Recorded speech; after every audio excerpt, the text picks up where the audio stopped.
आज की स्टोरी जो मैं आपको सुनाने जा रहा हूँ ये बिल्कुल ही रियल स्टोरी है। ये स्टोरी 3 लड़कों के ऊपर है जो कि तीनों भाई ही होते हैं। भानगढ़ का नाम आपने तो बहुत बार सुना हुआ है, जो कि अपने भूतिया किले के लिए बहुत ही ज़्यादा यहाँ पे प्रसिद्ध है। तो भानगढ़ में ऐसा माना जाता है शाम के 6-7 बजे यहाँ पे किले में जाना अलाउड नहीं होता। यानी कि ऐसा माना जाता है जो शाम के 6-7 बजे वहाँ पे जाता है या तो वो वापस नहीं आ पाता, या फिर आता है तो उनके साथ बहुत ज़्यादा पैरानॉर्मल घटना होने लगती है, यानी कि भूतिया घटना उनके साथ होने लगती है। तो इसलिए है ना वहाँ पे अलाउड नहीं होता। यहाँ पे सरकार द्वारा भी उनको भूतिया किला घोषित कर दिया गया है, यहाँ पे बोर्ड भी लगा हुआ है। तो ये स्टोरी 3 लड़कों के ऊपर है। तीनों लड़का है ना वो आपस में भाई होते हैं। तो ये तीनों को है ना ट्रैवलिंग करने का बहुत ही ज़्यादा शौक होता है। तो ये पहले भी बहुत सी जगह यहाँ पर ट्रैवलिंग कर चुके हैं, बट यहाँ पर वो भानगढ़ नहीं गए। इनका भी एक रीज़न था, क्योंकि जब भी ये भानगढ़ के बारे में यहाँ पे बात करते तो उनके मम्मी पापा जो थे ये मना कर देते थे। वो कहते थे यहाँ पे घूमने के लिए नहीं जाना, ये अच्छी जगह नहीं है, यानी कि ये भूतिया जगह है, क्योंकि उनके मम्मी पापा इन सब पे यकीन करते थे। लेकिन यहाँ पे मैं आपको नाम बताना भूल गया। यहाँ पे नाम जो था तीनों लड़कों में से एक का नाम राहुल था, दूसरे का नाम राज था और तीसरे का नाम पीयूष था। ये तीनों आपस में भाई थे, ठीक है। तो राज जो होता है वो उनका मन बहुत होता है कि वो भानगढ़ जाए, वहाँ पे देखे यहाँ पे क्या है, जो लोग से सुनते आ रहे हैं यहाँ पे सच में भूत होता है, वो जाके देखें। तो तीनों का मन बहुत होता है यहाँ पे जाने का, लेकिन इनके फैमिली में से परमिशन इनको नहीं मिलता है। लेकिन एक दिन राज प्लान बताता है कि हम यहाँ पे जयपुर बोल के यहाँ पे जाएंगे घूमने के लिए और भानगढ़ चले जाएंगे। तो वो अपने मम्मी पापा से परमिशन मांगते हैं।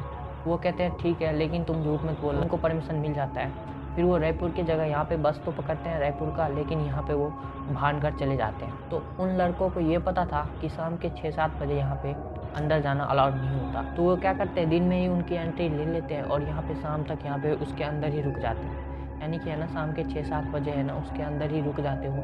गार्ड जब चेकिंग करने के लिए आते हैं कि यहाँ से सारे चले जाओ, तो वो है ना उनके अंदर ही छुप जाता है। उनको ये देखना था क्या रात में सच में यहाँ पे भूत होते हैं या नहीं। तो तीनों भाई आराम से छुपे रहते हैं। तो जैसे ही शाम के 6-7 बजते हैं तो सारे वहाँ से चले आते हैं, बट वो उनमें ही छुपे रह गए थे, यानी किला जो था उसके अंदर ही छुपे रह गए थे।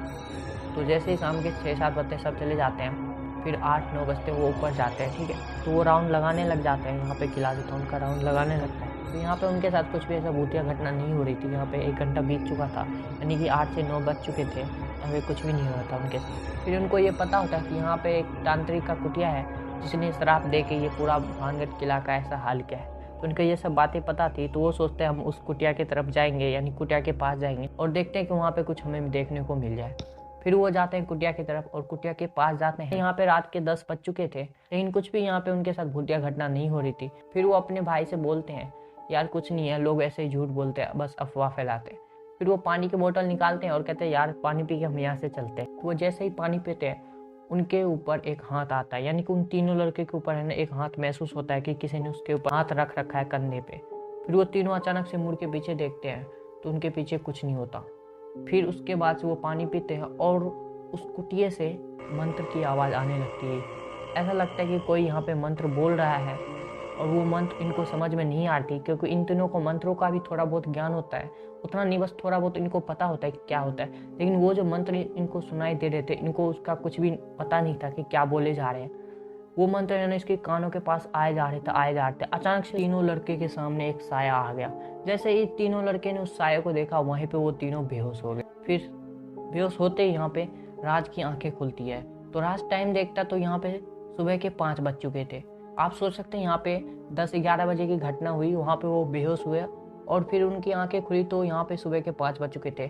फिर उन्होंने राज और पीयूष को उठाया, यानी कि पानी उन पे छिड़का और वो उठे और वहाँ से जल्दी यहाँ पे वहाँ से खाली किया, यानी कि सुबह होते ही वहाँ से है ना वो भाग गए।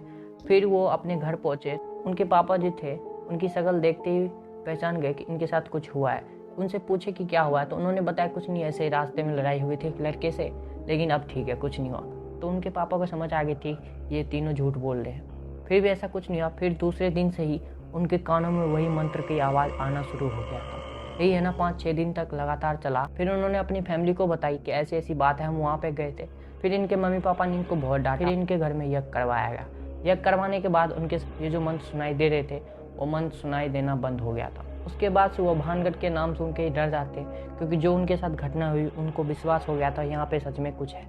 तो ये स्टोरी है जो कि मुझे एक लड़के ने शेयर की थी मेरे इंस्टाग्राम पे, जो कि 2022 की स्टोरी है। उनके साथ ये घटना हुई थी। ये स्टोरी है ना राज ने मुझे शेयर किया था, ठीक है। राज जो था इसका भाई, उन्होंने मुझे शेयर किया।